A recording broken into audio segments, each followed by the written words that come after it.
L'île Bizarre a, depuis ses débuts, toujours eu recours à l'agriculture. Au début, c'était pour survivre. Désormais, c'est pour nourrir les gens sur le marché. En plus de cela, l'île a subi de nombreux changements, de même que pour son agriculture. Je vais donc vous expliquer comment l'île Bizarre est passée de l'agriculture d'autosuffisance à une agriculture pour nourrir les autres. Je remercie aussi grandement la collective du bord du lac qui nous a permis de filmer sur la ferme aujourd'hui.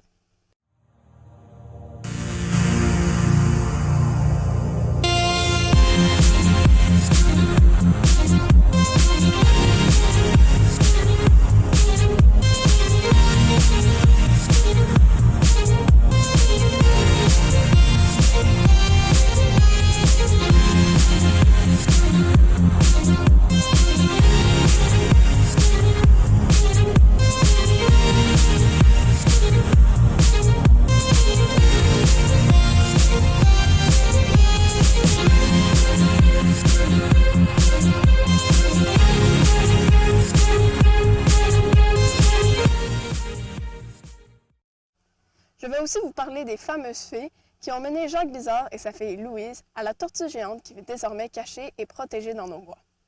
Je vais donc vous expliquer comment elles vivent désormais cachées aux yeux de tous et quelle était leur utilité à l'époque et de nos jours. Bienvenue à l'île Bizarre.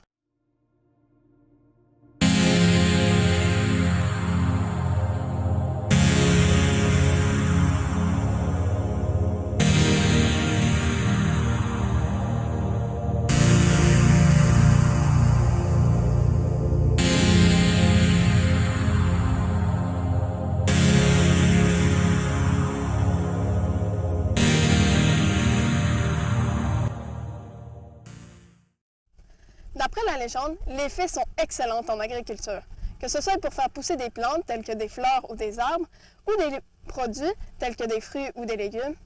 Elles le font à merveille. C'est pour cela que dès l'arrivée des premiers colons, elles se sont décidées à les aider avec leur récolte. Elles utilisaient leur magie pour aider les produits à mieux pousser et leur donner un meilleur goût lors de la récolte.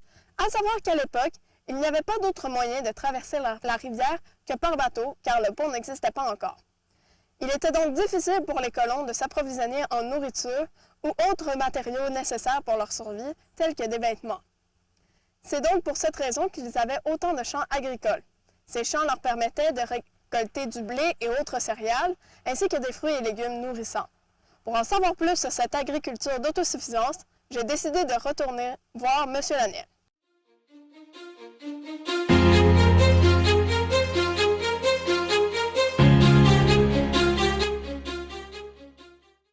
Bon, vous avez parfaitement raison. Justement, quand il y a eu la construction du pont, on est passé d'une agriculture de subsistance, évidemment, parce que c'était difficile de sortir de l'île. Enfin, c'était compliqué, il fallait passer par des traversiers.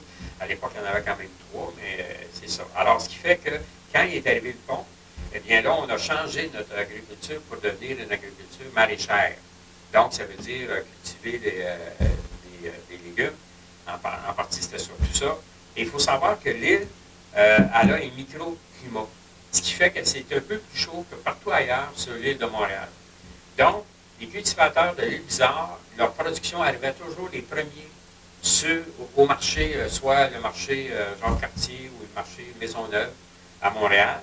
Alors, c'est pour ça qu'on appelait l'île Bizarre le jardin de Montréal, parce que c'est là qu'arrivaient les premiers légumes frais qui arrivait au marché à Montréal.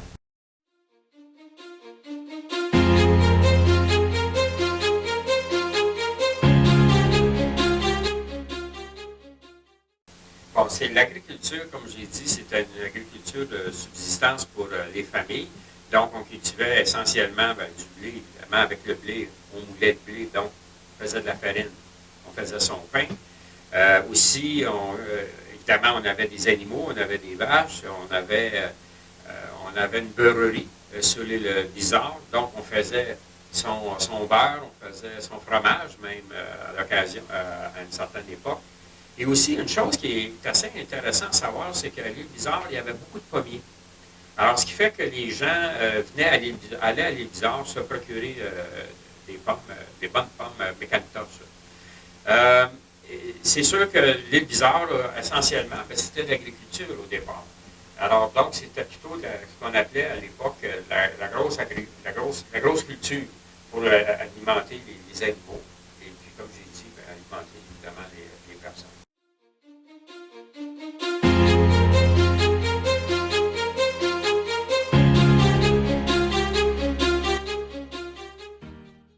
Bon, ce qui est arrivé, ben, la relève n'a pas été là.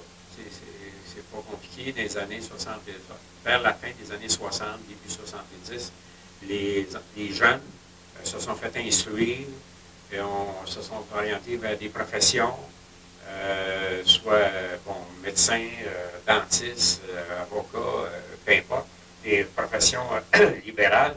Donc, la relève n'était pas là. Puis, il est arrivé le phénomène aussi qu'il y a 2 terrains de golf qui sont venus s'installer à l'île Bizarre, dont le Henry puis le Royal Mont-Royal, qui était à Dorval, et puis ils devaient déménager parce que à Dorval, on voulait urbaniser pour construire des maisons, et ainsi de suite.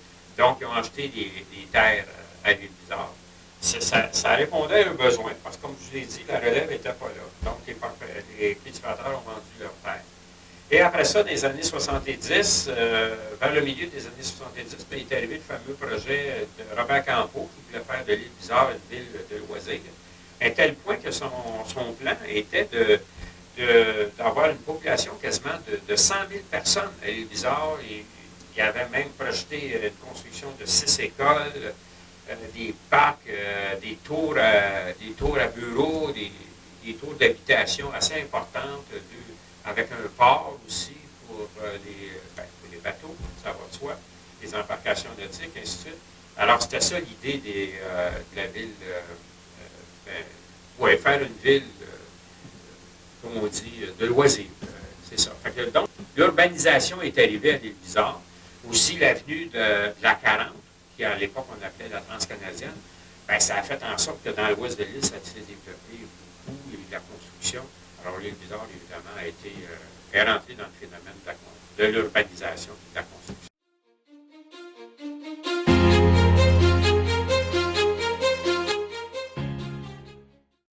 Comme M. Laniel vient de nous l'expliquer, grâce à notre microclimat, créé par le dôme de la tortue géante, nos produits étaient toujours les premiers à arriver sur le marché.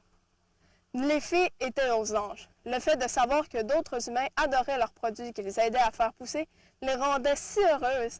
Nous étions reconnus comme le jardin de Montréal. Malheureusement, toute bonne chose a une fin.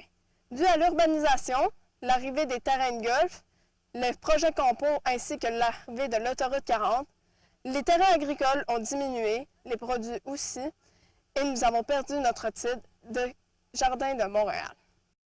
Mais que sont devenues les fées, elles qui travaillaient si fort pour tous ces humains?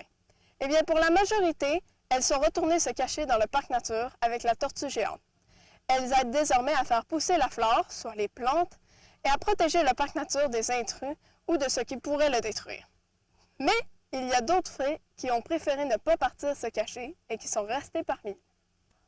Car bien que le nombre de terrains agricoles ait grandement diminué, nous en possédons encore quelques-uns qui travaillent encore. Au total, nous en comptons 3 de nos jours qui vendent encore leurs produits sur le marché, incluant la collective du bord du lac.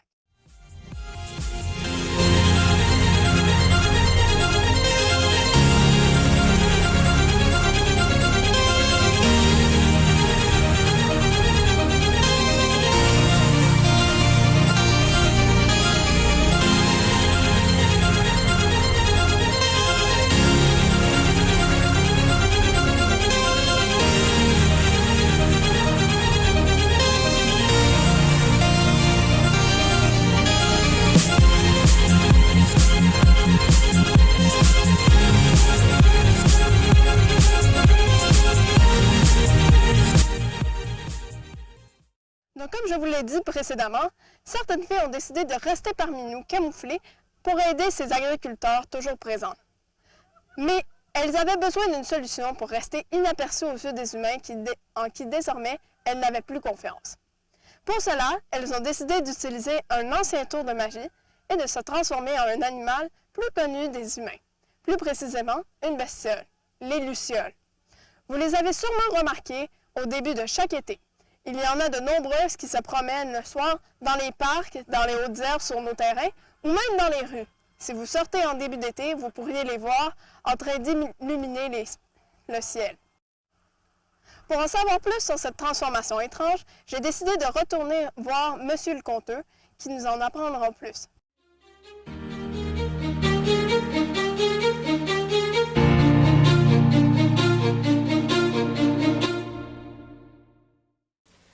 Les fées de l'agriculture, ou les lucioles, sont des êtres extraordinaires, adorables et travaillantes à plein.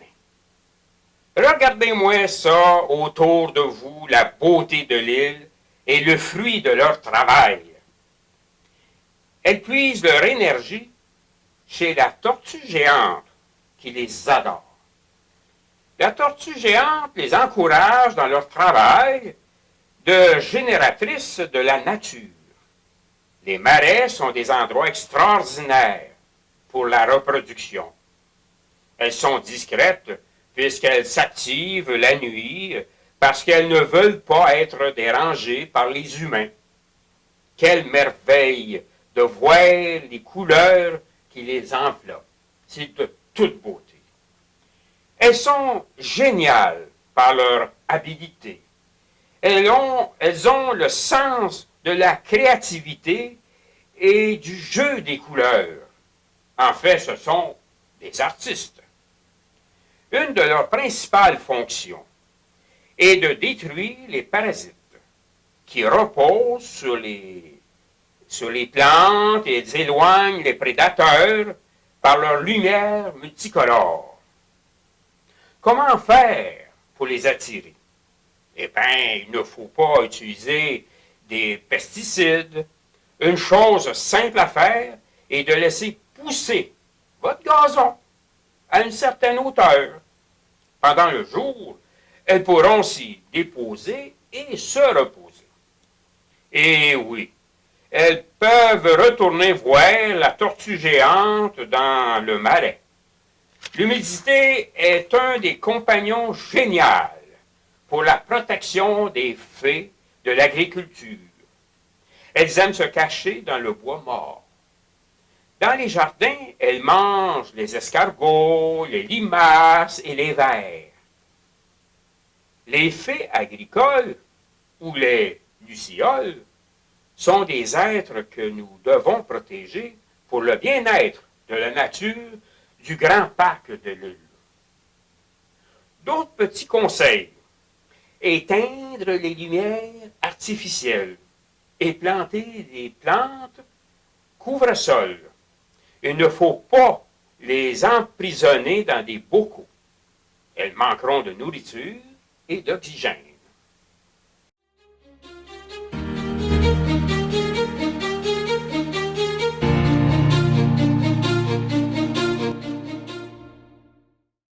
Et voilà, maintenant vous savez que les fées sont toujours parmi nous, nous aidant à faire pousser nos magnifiques produits et en gardant toujours un œil sur nous le soir.